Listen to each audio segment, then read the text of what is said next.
자, 오늘 코로나 확진자가 674명이다. 그런데 오늘 사망자가 35명이나 나왔습니다. 엄청난 사망자가 나오고 있지요. 자, 그런데 이 정권은 이제 코로나가 나흘 연속으로 1000명 밑으로 돈다 해서 마치 위기를 넘긴 것처럼 올해 1월 1일부터 방향을 잡아가고 있습니다.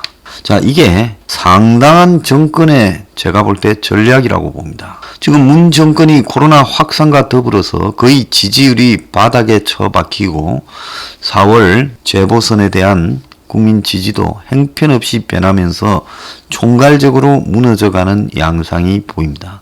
그래서 문 정권이 부동산도 못 잡았고 경제도 붕괴되고 있지만은 이 코로나 대확산을 막지 못하고 무너지면 이 정권은 그야말로 거기서 끝나버리니까 아마 사활을 걸고 코로나가 다시 줄어드는 듯 대중들에게 착시 효과를 도모하고 있다 생각이 들어요.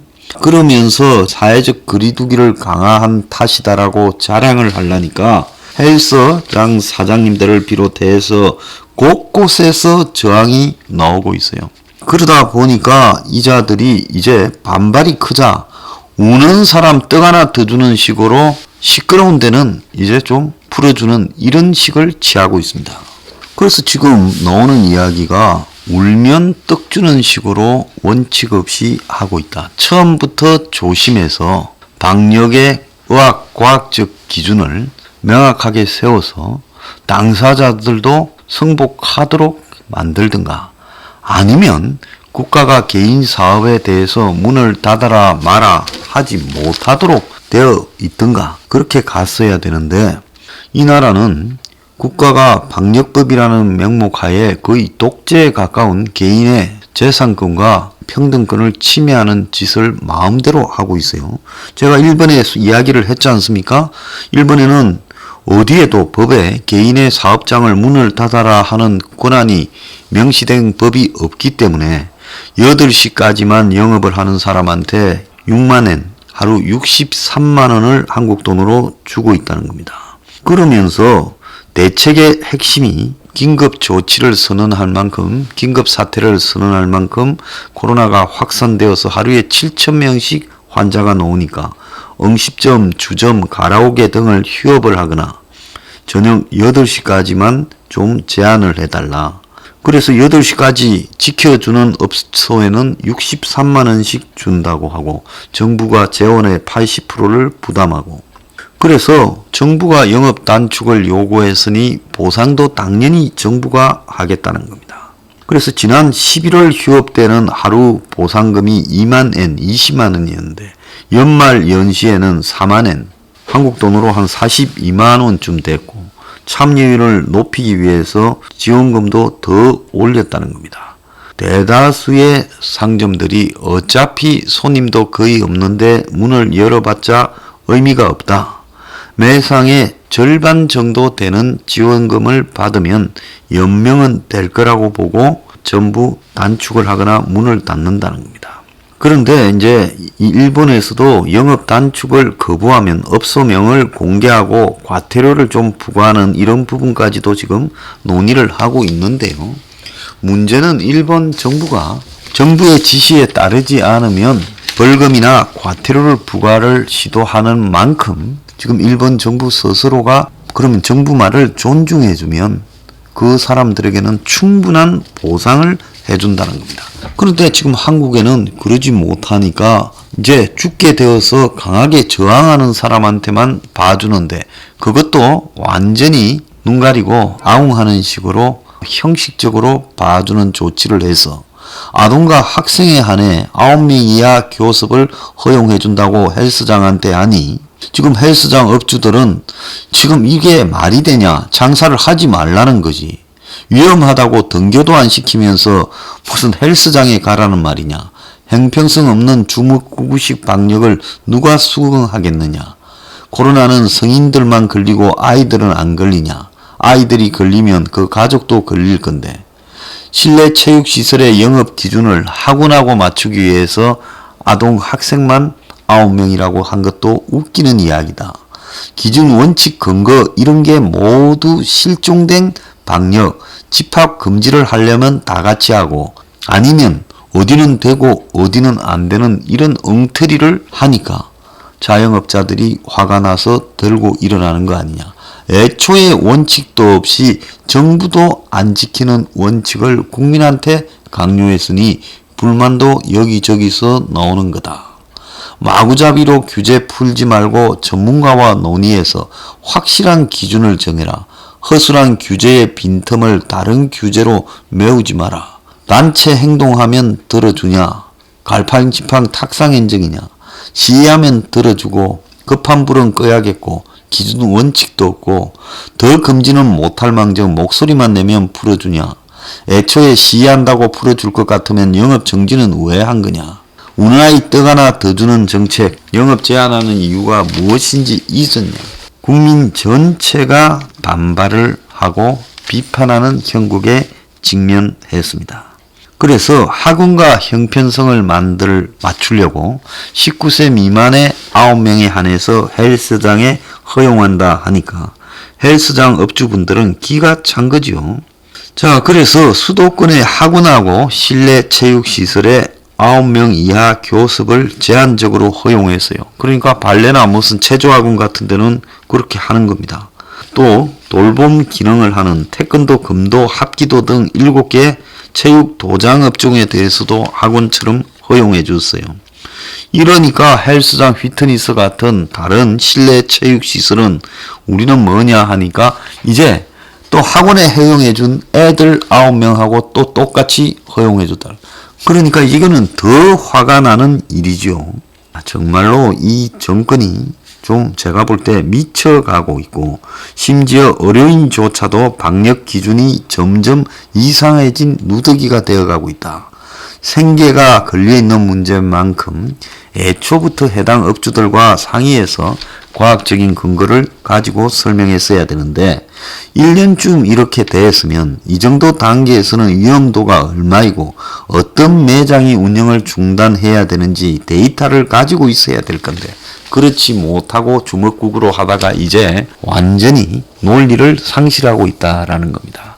자, 제가 뭐라고 했습니까? 생활치료센터에 무증상으로 입원해 있는 환자들, 젊은 사람들 10대, 20대, 30대들을 노래방이나 PC방이나 헬스나 좀 데리고 가세요.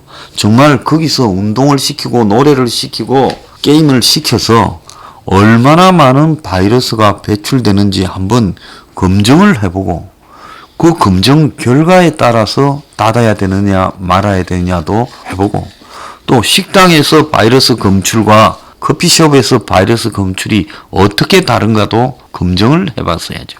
그렇게 하지 않은 채 그냥 막연하게 자기들 추정으로 주먹구구식 방역을 하다가 완전히 망해버렸다는 겁니다. 자, 노래방도 17일 이후에 영업을 재개시킨다고 합니다. 간호사에서도 지금 문제가 나오고 있습니다. 지난번에 제가 여러 차례 지적을 했는데요.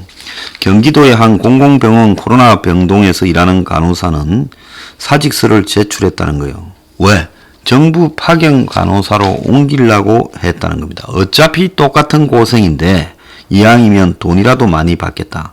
4년차 간호사인 그는 8시간 상교대로 세전 260을 받았다는 거예요. 근데 정부 파견 간호사로 강원도 한 코로나 전담 병원에 간 사람은 하루 39만 원을 받고 있다는 겁니다. 일당 20, 수당 10, 출장비 9만 원. 그래서 숙박비를 빼고도 23일 일하면 700만 원을 받고 숙박비를 합치면 전번에 이야기한 대로 한 930만 원 정도 받는다는 거예요. 그러니까 급료가 3배가 된다는 겁니다. 자, 이러다 보니까 지금 정부가 코로나 파견 간호사 공고에 현혹된 기존의 코로나 병동의 의료진들이 속속 이탈하고 있다는 거예요. 줄사표를 낸다는 거예요. 공공병원 등에서 코로나 환자를 돌보던 간호사들이 다 그만둔다는 겁니다. 현재 무려 6,300여 명의 간호사들이 정부 파견 간호사로 가겠다고 지원을 했다는 것. 다 돈 때문이죠. 그래서 협회에서는 간호사 협회에서 하는데 28%인 1750명이 기존 의료기관에서 일하던 간호사가 돈의 차이 때문에 지금 사표를 내고 정부 간호사로 이탈한다는 거예요. 그러니까 간호사를 뺏긴 병원들은 공무원 임금 체계를 받는 공공병원이지요. 무슨 의료원, 지역마다 있는 의료원, 그런 병원들은 다 공공병원이잖아요. 초봉이 낮기 때문에 연차가 낮은 간호사들은 이 월급이 작지요. 그러니까 안 남아있고 정부는 환자를 더 받아라고 보내는데 간호사들은 3분의 1 받으니 다 나가버리고 있다고 합니다. 서울의 어느 중소병원 응급실에서 일하는 수간호사도 지난달에만 사표 4개 받았다는 거예요. 자, 이 병원 간호사 초봉은 4천만 원, 적지 않지요. 그런데 8월부터 지급된 월 20만 원의 코로나 수당을 더해도 하루 일당이 15만 원 꼴인데 원래 14명이 근무하던 응급실에서 4명이 빠져서 휴무도 없이 죽도록 고생을 해서, 그러니까 힘든 사람은 또 더 나가려고 하는 일이 벌어지고 있다는 겁니다. 정권이 이 일을 또 자초해서 지금 간호사 시장의 왜곡을 갖고 오고 있죠. 자, 그뿐만 아닙니다. 동부구치소에서 또 한 명이 숨져서 코로나로 지금 구치소에서 숨진 사람이 동부구치소 2명, 서울구치소 1명 등 3명입니다. 근데 이번에는 71살 먹은 한 그 구치소 수감된 분이 경증으로 분류됐다가 호흡 곤란을 겪으면서 이송됐다가 사망했다는 거예요. 기저질환이 있었다고는 합니다. 근데 구치소에서만 자꾸 죽어가는데 교도소는 지금 어떻습니까? 자, 교도소는 사람 안 죽고 구치소에서만 죽는 건지 제가 물어보고 싶고, 교도소에서는 왜 확진자가 조용합니까? 이거 통제를 잘해서 그렇습니까? 아니면 교도소는 구치소보다 환경이 좋아서 안 걸리는 겁니까? 자, 지금 교도소에서 일회용 주사 바늘을 재사용했다. 그래가지고 지금 국가인권위원회에서 이런 식으로 하면 안 된다고 법무부에 지시를 했어요. 구금시설에 있는 장애인에게도 제대로 된 조치를 취해주라고 이야기를 한 겁니다. 그래서 재소자 인권 침해가 사람이 먼저다라는 문가리 정권에서 너무 지금 심하게 이루어지고 있다는 겁니다.